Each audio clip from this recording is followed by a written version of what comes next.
ओम शांति। आज बाबा के मुरली के जो महावाक्य हैं अव्यक्त वाणी के, टाइटल है प्रत्यक्षता का पुरुषार्थ। जो भी हम सबको करना है इस समय बाबा की प्रत्यक्षता में बाबा का सहयोगी बनना है, राइट हैंड बनना है। तो बाबा ने कहा प्रत्यक्षता का पुरुषार्थ क्या है, उस पर बाबा की वाणी सुनेंगे।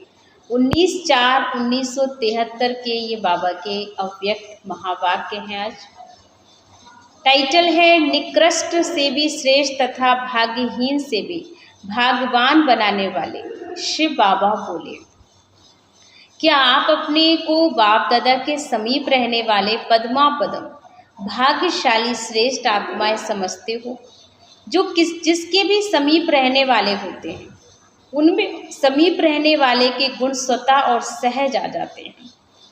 इसलिए कहा जाता है कि संग का रंग अवश्य लगता है।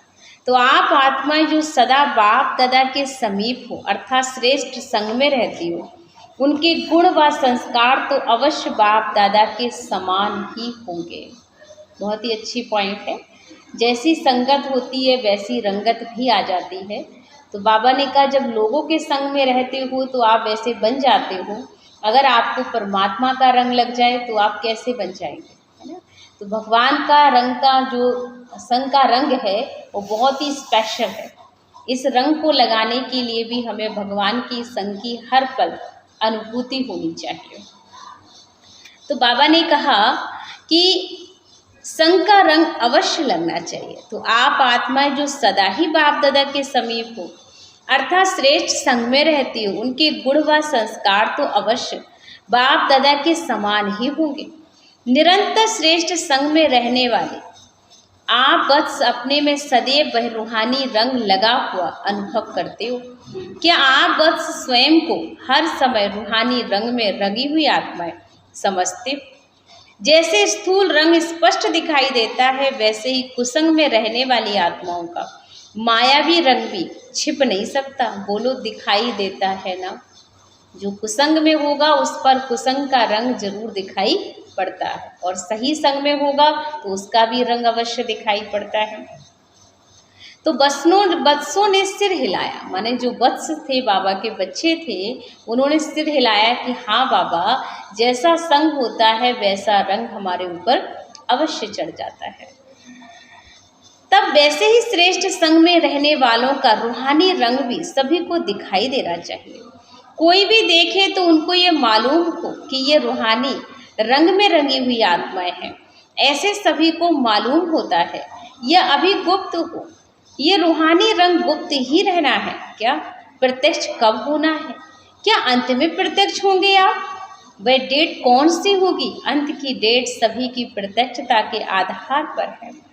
ड्रामा प्लान अनुसार आप श्रेष्ठ आत्माओं के साथ पश्चाताप का संबंध है।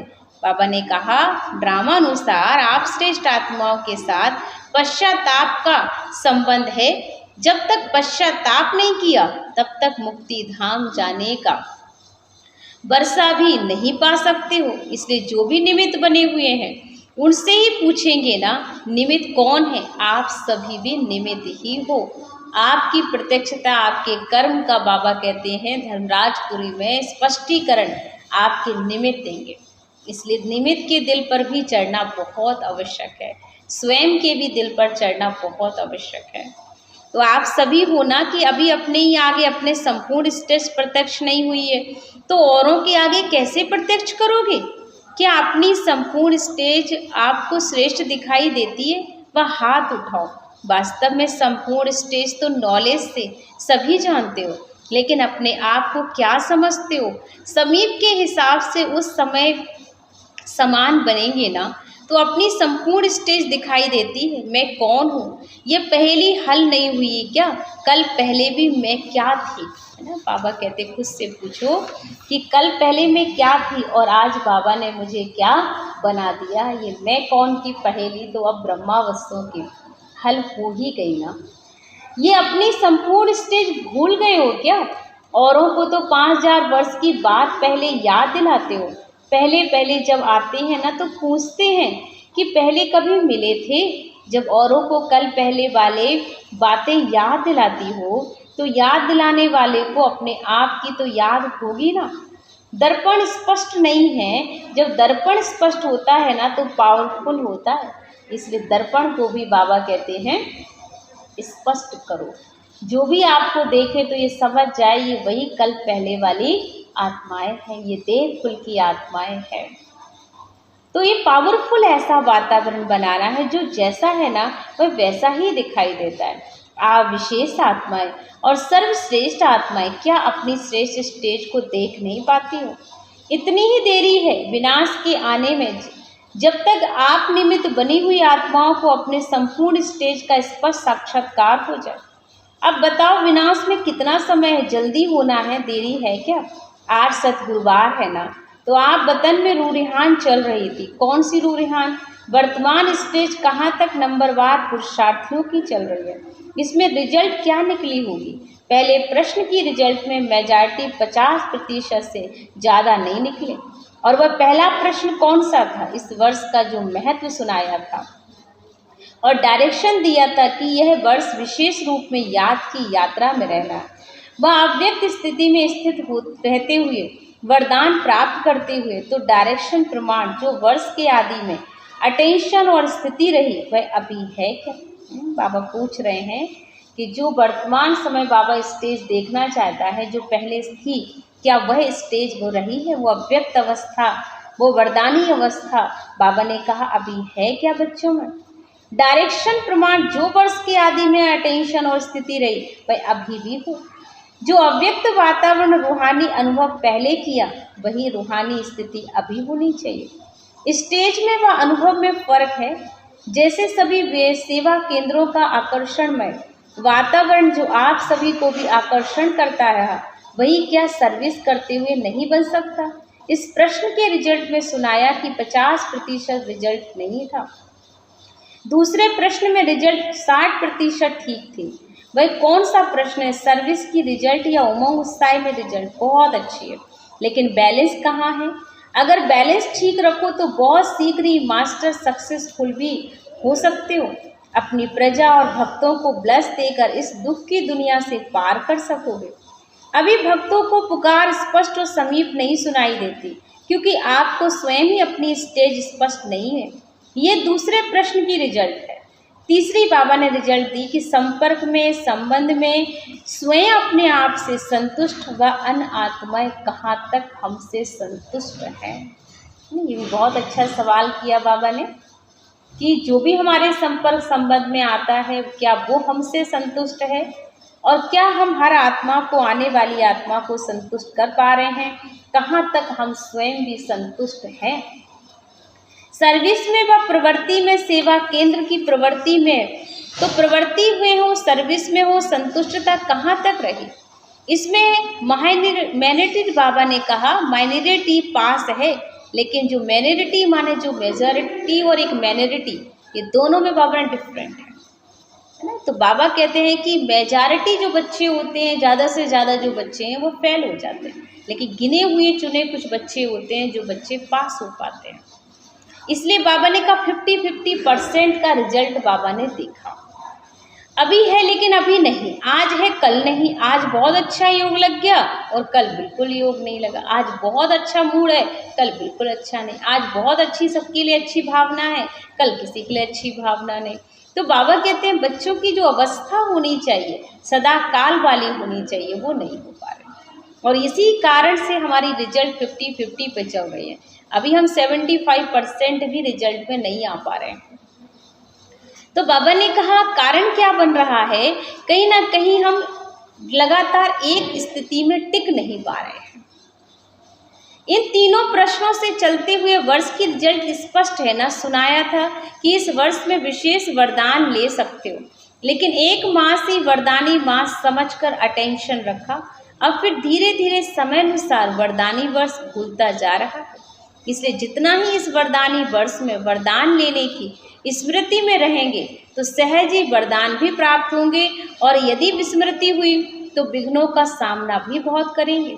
इसलिए चारों ओर के सर्व ब्राह्मण परिवार की आत्माओं के आगे सर्व प्रकार के विघ्नों को मिटाने के जैसे पहले मास में याद की व लगन की अग्नि को प्रज्वलित किया, वैसे ही अभी ऐसा ही अव्यक्त वातावरण बनाना है। एक तरफ वरदान, दूसरा तरफ विघ्न, दोनों को एक दूसरे के साथ में संबंध है।